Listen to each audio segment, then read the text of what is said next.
hindi lang sa mga SUCs, pati sa mga pribadong pamantasan. Ngayon, anong naging epekto niyan sa UP?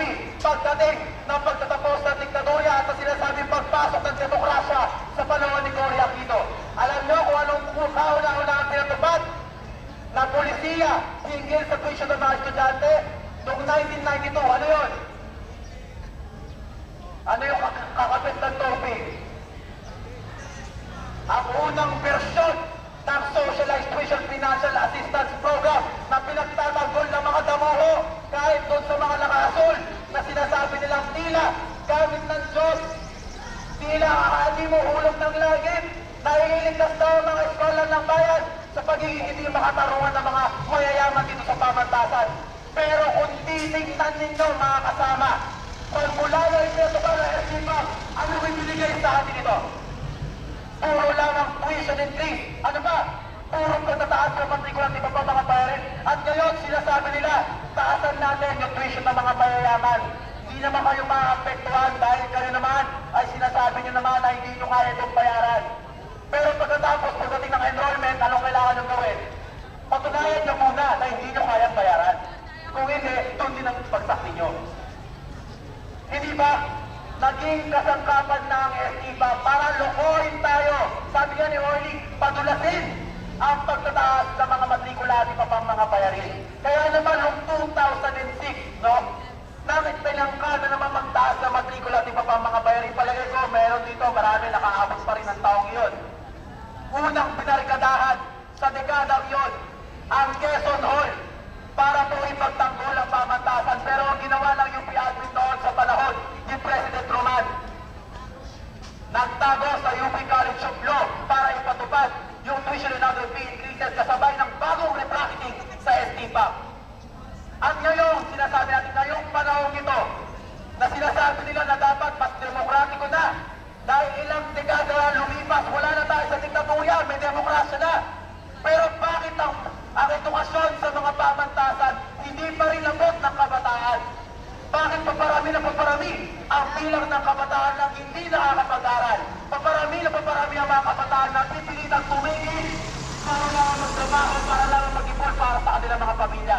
Bakit parami ng parami ang mga kabataan na ngayon ay nai-engganyo saan? Alam niyo ba yung tinatawag na prostitution? Alam niyo ba na ngayon ay laganap yan, lalong-lalo na sa mga pribadong mga pamantasan? Ito ang sinasabi natin polisiya na dekada na pinapatupad at patuloy na umaatake sa ating pamantasan. Tumingin kayo sa kaliwa, tumingin kayo sa kanan. Ano nang makikita ninyo sa pamantasan? Pinapasok na tayo ng mga pribadong korporasyon. Para lamang ano? Ang sabi nila, educational daw. Yan ang sinabi nila sa TechnoHub. Ngayon, anong laman ng TechnoHub? Puro KFC. Ano pa? Yellow Cab. Tapos mga call center. Buti sana kung lahat doon ay na-employ ng mga Pilipino. Pero anong kalagayan nila mga manggagawa sa call center? Inaalipin din. At halos buhay ang itaya nila para lang makapasok. Dahil pag di sila pumasok, wala silang sasahurin, walang benepisyo. Ano ba? Tumingin kayo doon. Pinalayas yung ating mga kapwa scholar din naman ang bayan ng mga taga-UPIF. Para saan? Educational din daw yun. Ano din yun? Para sa ikaulad ng pamantasan yun, incubator, yung technology incubator. Tapos makikita ninyo, Ayala Malls. Now coming. O ngayon, anong itsura ng pamantasan? Ibinibenta ang pamantasan sa mga pribadong korporasyon habang kayo, ikaw, sinisigil ang pagkamamahal ng tuition. Tapos pagtingin mo sa pasilidad mo, abay, akala mo ginto, pero halos ngayon, bumibili pa rin kayo ng kanya-kanyang beaker, bumibili pa rin kayo ng kanya-kanyang mga laboratory equipment. Diba? Sukdulan nga ng mga subjects na walang laboratory fee ay sisigilin ng laboratory fee. Saan ka nakakita ng physical education laboratory fee? Diba?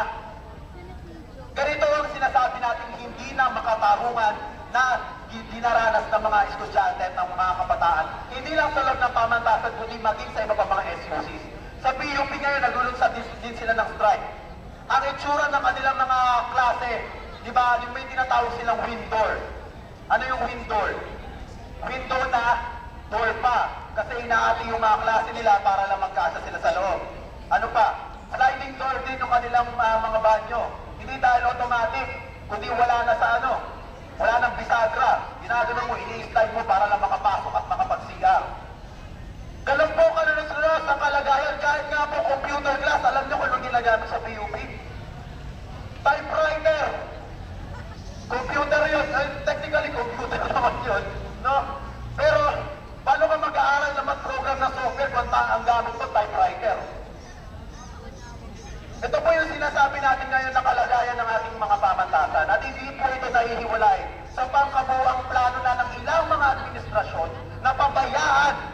mga scholar ng bayan. Para saan?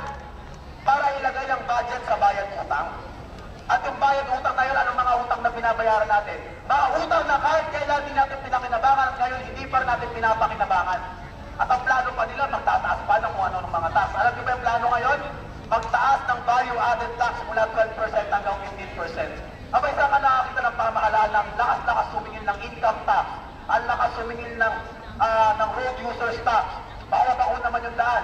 Saan ka nakakita, no, na pinagbabayad ka ng matrikula, pero walang kahit na anong umuunlad. Ito po ngayon yung ating kinakaharap. Kaya po sinabi natin, dapat pagpugayan ng bawat eskola ng bayan na nandito ngayon sa Quezon, lahat ng mga kawani natin, lahat ng mga administrador natin, lahat ng mga guro, lahat ng mga gustong sumama sa welgang ito. Dahil ito po ay isang welga ng pagtatanggol. Pagtatanggol dito sa pamantasan na matagal nang inaatake, pagtatanggol sa mga mamayan na matagal nang inaagawan ng karapatan. At kung hindi tayo titindig, sabi nga nila, abay, kailan pa? At sinasabi nila, kapag meron ba sa atin na mulit-muli aatakin na naman yung karapatan, meron pa bang mga handang lumaban para sa atin? Kaya nga dapat po pagpugayin ninyo inyong mga sarili dahil kayo, alam nyo, naiintindihan ninyo kung bakit kayo nandito ngayon. Dahil ito ay isang historical na laban.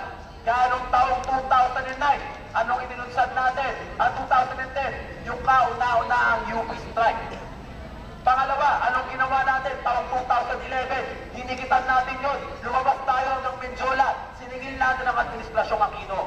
Ngayong taong ito, mas malaki ang pangangailangan ng militanteng pagkilos. Dahil kung mapapansin ninyo, kapag lang naman gumagalaw tayo, doon na naman may nangyayari. Di ba? Pag hindi tayo nagsasalita, anong pinag-uusapan sa media? Sino? X-Factor, Charis Pempenko, ano pa? Yung mga panggugoyo sa mga masambay ng Pilipino. Kung hindi nagsasalita ang mga eskola ng bayan, kung hindi nagsasalita ang mga bayan, nagpapatuloy ang panlilito, nagpapatuloy ang panluloko. Kaya ngayon, isang taas ka mga pagbubugay mo sa mga ayaw ng magpaloko, ayaw na ng ganitong klase ng bulok ng sistema. Kaya ngayon, kaya bukas, naiintindihan natin na yung commemoration ng martial law ay hindi lang simple, kasi mahirap yun, kaya sige, i-commemorate natin. Maraming namatay doon, sige, gano'n na lang yun. Hindi po, may panata po tayo sa kasaysayan magmula pa noong una.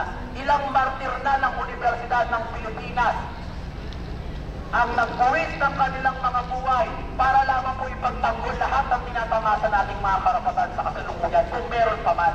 At sino tayo para pabayaan na muli nilang kunin yun sa atin? Sino ba tayo para hindi gumalaw at kumilos, para muling bawiin ang mga ito, ipagtanggol hanggang sa manahin ito ng susunod pang mga henerasyon? Kaya po ngayon, malinaw ang hamon sa bawat eskola ng bayan.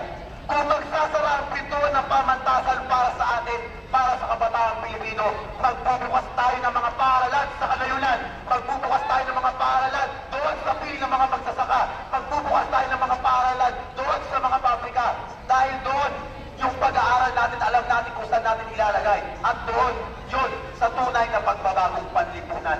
Sige, sa inyo na yung mga kwarto dyan sa AS. Sige, sa inyo na yung mga lupa dyan sa tabi ng UPIS. Pero balang araw, amin ang bayang ito, babawiin namin ito sa lahat ng mapangkapi at sa lahat ng yumunurak sa aming mga karapatan. Alam samantala lang yan. Kaya po, taas ka mga pagpupugay, huwag kayong tumigil mga kasama, may mga darating pa tayo mula sa iba't ibang mga pamantasan. Ipagpatuloy ang diwa ng kabataang makabayan, ipagpatuloy ang diwa ng taong bayan na hindi tumitigil hanggang di nila nakakamit yung maayos na kabuhayan at yung malayang kinabukasan. Maraming salamat po.